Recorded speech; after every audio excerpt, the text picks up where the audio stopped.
Sağa sola dönmekle geçen, son demlerinde içine düşülen kan ter bir uykunun ardından yazıyorum sana.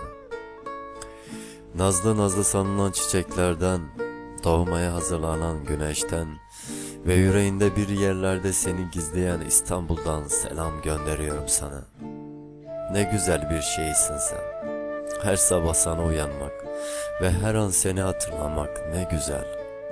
Sabahın köründe göz açmak gibi, ocaktaki çaydanlıktan süzülen buhar gibi, gazeteye sarılmış sıcacık bir ekmek gibi, güne başlamak seninle.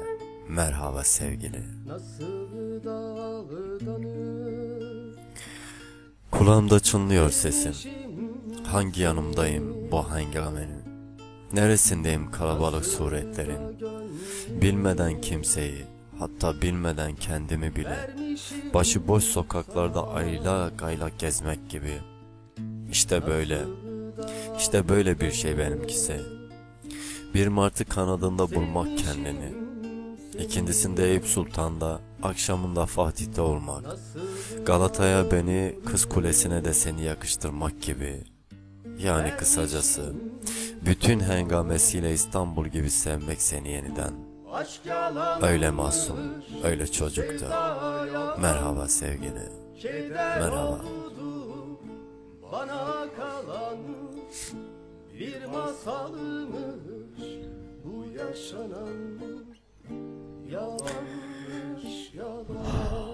Gecesine çöken karanlıktan çekip çıkaran gözlerine şiirler yazılmıştı.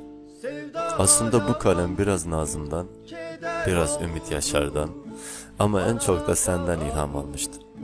Ne zaman tıkansa dimağım, Eylül'de sen bir imbat gibi, gözlerin yüreğimden kağıda akmıştı. Bu gece hüznü hapsedip yüreğime doya doya sana susamak, doya doya sana ağlamak geçiyor içimden. Yine uzanıp yatağa uyumamak, sağa sola dönüp hep son anlarında mağlup olmak uykuya ve sana yazmak, sana seni yazmak geçiyor içimden. Merhaba sevgili. Nazlı nazlı sanılan çiçeklerden, doğmaya hazırlanan güneşten ve yüreğinde bir yerde seni gizleyen İstanbul'dan selam gönderiyorum sana. Ne güzel bir şeysin sen öyle. Her sabah sana uyanmak ve her an seni hatırlamak ne güzel. Merhaba sevgili, merhaba. Yalanmış bakışın, gözler yalanmış, yalanmış gülüşün, sözler yalanmış, yalanmış bakışın,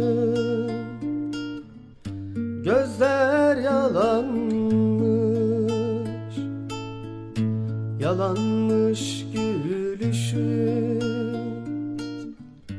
sözler yalanmış.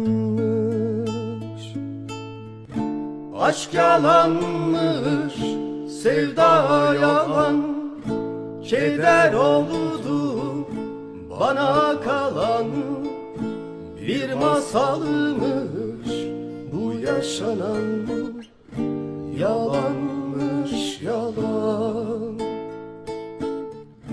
Aşk yalanmış, sevda yalan, keder oldu bana kalan, bir masalmış bu yaşanan, yalan.